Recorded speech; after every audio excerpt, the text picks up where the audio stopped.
In a previous video, I showed you how to compose a motion sequence on a timeline. In another video, I also show you how to program motion in a Python script using the ALMotion API. In case you are wondering whether these two methods are related, well, here's an answer.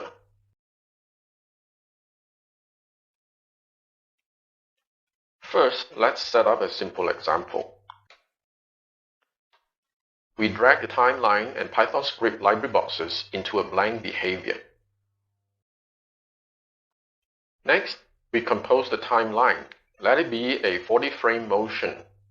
At the 20-frame mark, let's raise the right forearm by setting elbow joint to about 90 degrees.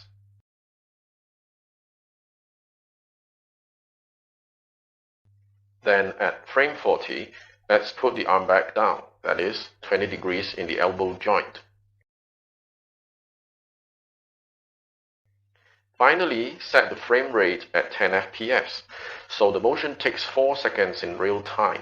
At the 2-second mark, the arm reaches 90 degrees, and at the 4-second mark, the arm returns to a low position. Let's preview our composition with the play button. As I mentioned previously, while this timeline contains only 2 keyframes, an internal simulator produces smooth joint transitions throughout the 40 frames. So this should remind you of joint angle interpolation, something we have seen in another video. Let's see if the two are related. On the timeline, right-click and select Export Motion to Clipboard, Python, Simple. You may also explore other export formats, but today we'll just look at a simple Python version. Return to the root level and open the Python script template in the editor. Paste the exported code into the function onInput_onStart. Indent this code segment so that it becomes part of the function. Now let's examine the code we've just exported.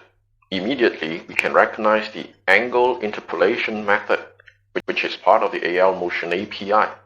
The arrays passed to this method are defined further up.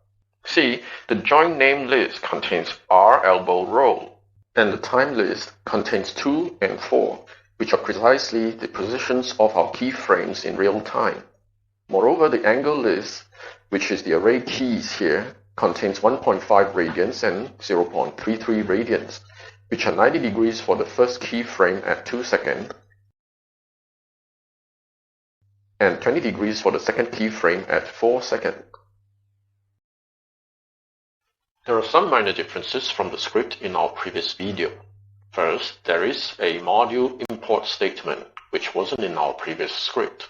This is because this exported code is for inclusion in a general Python program. The statement is not necessary in a box class because the import is implicitly done at the behavior level.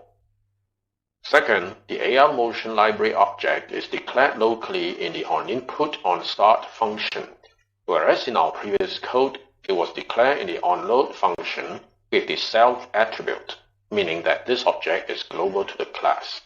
Thirdly, the exported code calls the angle interpolation method within a try control structure, simply for error handling, which is a good practice after all.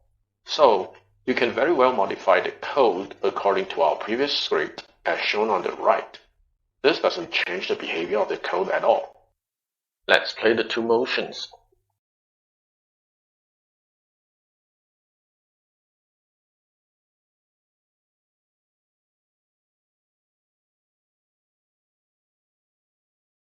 As you can see, they are exactly identical. There you have it. Now you know that whether composed on a timeline or programmed in a Python script, now's motion is produced using the same principle.